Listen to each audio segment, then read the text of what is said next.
Doing? Good. Sure. Chuck, you obviously had a big impact on Justin Madubuike last year. Can you talk to us a little bit how you coach, any differences and similarities you see in coaching interior versus edge pass rushing? Well, the first thing is making the inside guys understand that they're more than just big guys. You know, let them know, Beaks know that understanding that you're more than just a two-gapper. In the modern era now of pass rush, the big guys are getting double-digit sacks if you look around the NFL. So the mindset of the traditional 3-4 team was that the big guys got to be what? Space eaters. Now, as you see from a guy like Madubuike and some more other guys that can, really rush the passer and around the league, you try to explain to them. It's a mindset initially about, how do I see myself? Because if you pigeonhole yourself into I'm just a big guy, two-gapper, then you always be that way. So in giving the player a lot of credit, Beak put in a lot of work of training.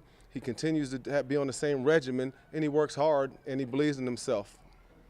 That answer your question? One, the differences, similarities to edge rushing. Oh, the difference is, well, the bodies inside are a little more compact together. The guys outside are more streamlined, and I call it like the 1 second rule. For guys inside, you have to execute your move at 1 second because the offensive linemen are going to have their hands at 1 second. Outside, it's somewhere around 2 seconds. So when you understand that, it's the difference really between a fastball and a curveball. You know what I mean? So inside, it's going to be a fastball. Outside, it's more of a curveball. Did that answer your question? Yep. All right, cool. What's special about Kyle Van Noy's pass rusher? He wants to be a great pass rusher. And I think what's really special is that after all these years he's been at multiple teams, now he says, man, I've never had a chance to just focus on all pass rush. I mean, he's a nickel rusher. And all the other places he was off the ball, he was on the ball. So the thing that's cool is he really understands how the games work, inside, because he's done those kind of things. And he just loves it. And we talk about pass rush all the time when it comes off the field. We'll be walking by each other. We talk about pass rush. In off season, he'll send me some videos because he put in a lot of work this offseason as well as last offseason. And he really just loves pass rush, and it's pretty awesome when you get a guy, at this stage that says, you know what, I'm cool to come off the bench, so to speak. No, not as a starter, not traditionally. Bench sounds kind of a little harsh. But you know what I mean. To come off and accept my role and thrive at it. And he's always just talking and has great ideas. And as everybody here, you might have noticed, dude is super smart. He's really, he played for Belichick. He played for a lot of great guys. So that, it does give you some credibility with understanding defense. Chuck, with Odafe, what does he need to do to take that sort of next step? Obviously, we've seen him out here. He's in the backfield a lot. What does he need to do to kind of make that next leap, I guess, in games? Okay. Well, let me explain something first about Odafe. So for everyone here that looked at last year, okay, first things first, Odafe came out, smoking, right? Okay. Odafe ended up having 5 sacks, all right? He missed, 4 or 5 games? He missed 4, and then he went out half on another. That's 5 games. He ends up being on a team that brings in 2 veterans that get over 250 snaps, easy. So when you look at the big picture, if Odafe is healthy, and remember, we gave JD and KV almost 500, it might be more than that because I think JD had over 300-something snaps. So from all fairness to Odafe, and I know, it's all about production, and I do understand that. When you look at it from a pass rush standpoint, the numbers just didn't equate because the guys absorbed a lot of his reps too. You know what I mean? So, and that's not making an excuse for him, but that's just being truthful about it from his situation. Now, what he needs to do first and foremost, he just needs to have those reps. He needs to be on the field and continue to get those reps. He needs to continue to, do as he's doing now, playing fast, executing his moves and things like that. And, if he gets those 5 games and those other arguably 400 or 500 reps, he's a double-digit sacker. And again, even he missed 4.5, 5 games. Go count. I always hear the little jokes sometimes about him missing sacks. He did miss 7, 8, 9 sacks. In a season. So again, he's getting there. He's going to be an A-list rusher, and I'm just excited for him. He's buying in, and as he always has, he's a good dude, and no one deserves to finally reach that pinnacle than Odafe. And I think he's going to, go 100% to reach that goal. Last year, guys led the lead in sacks. Prior before the season, though, people weren't looking at you guys that way. Right. This year, after losing JD, now people, some people saying, where's the pass rush? How much do you guys, players, and even yourself, take that as a challenge? Man, I really don't even care what people think. I mean, being honest with you, because at the end of the day, you know, we're going to go out and do our best. If we don't reach the goal that we want, everybody wants to be the best pass rush in the league. But from my standpoint and the guys, if it doesn't happen, we're not going to be like, oh, man, we're going to get back to the drawing board and see what happens moving forward. You know, but it's not one of those things. And as it relates to JD, when JD came in, I taught JD. So, okay, so, I mean, everyone, you know, he came in here and got taught. He's already being taught. So JD wasn't some, you know, what do they say, a guy who came in and saved the day. No, we had already trained him. So he was really already under kind of the Ravens somewhat window because I had been training him for years. So, but nah, I'm not trying to be, but that's really, I don't even think about that. I could care less. All I want to do, my goal is to really impact quarterbacks by beating them up. Simple as that.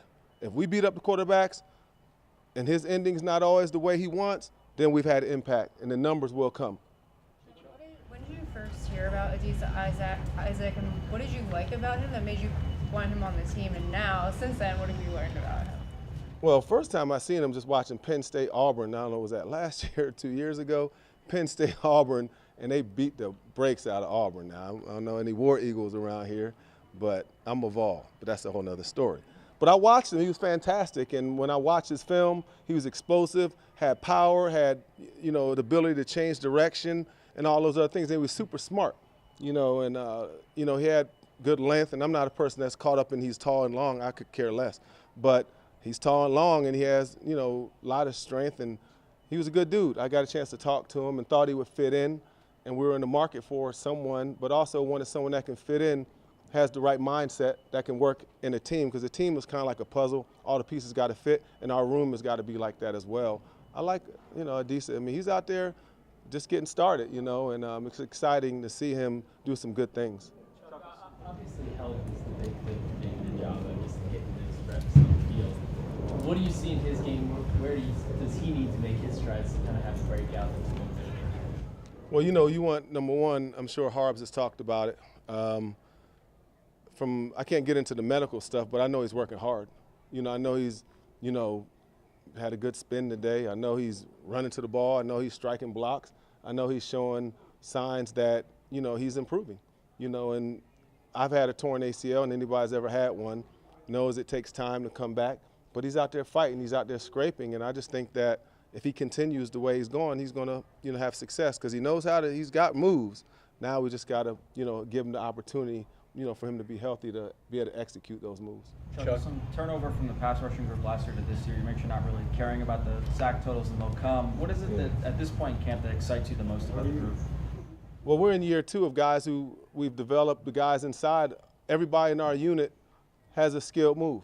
Everybody in the unit understands the language we talk. We have a specific language that we talk. We have certain moves, how we say it, certain approaches, certain things that we wanted to kind of implement last year where everybody on the front can be a threat at some point, whether we're in our Raven group with 3 bigs. You know, Mike P. Y'all watch Mike P. He was rushing last year. Brody got sacks. Travis got sacks.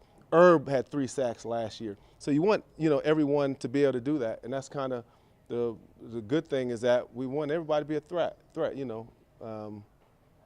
Did that answer your question? Yeah. I might have been rambling a little bit. Okay, I'm sorry. Coach, you talked a little bit about body competition of pass rushers. Oh, yeah. Tavius Robinson's kind of a unique build in a guy, and he's had some time to develop in the system now. What are you seeing from him? Man, he's a glass eater. Tavius Robinson he's never turned down 1 rep since he's been here. That's the best way to describe this dude.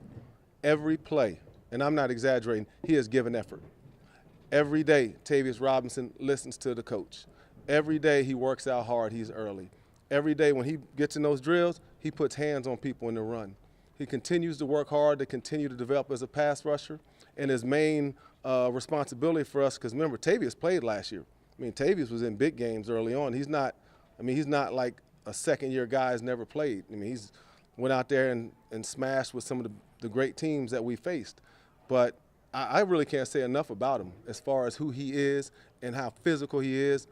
And he shows no mercy. Tavius Robinson is everything you look for And what, like Coach Harbaugh says, a Raven, Tavius, and always remember, I'm going to tell you, he has never turned down a rep. He's never not run to the ball. And that's saying a lot about a player. And, I mean, it's all the truth. I'm just telling you who he really is. And everybody here will say that. All right, Coach, thank you for your time. Thank you, guys.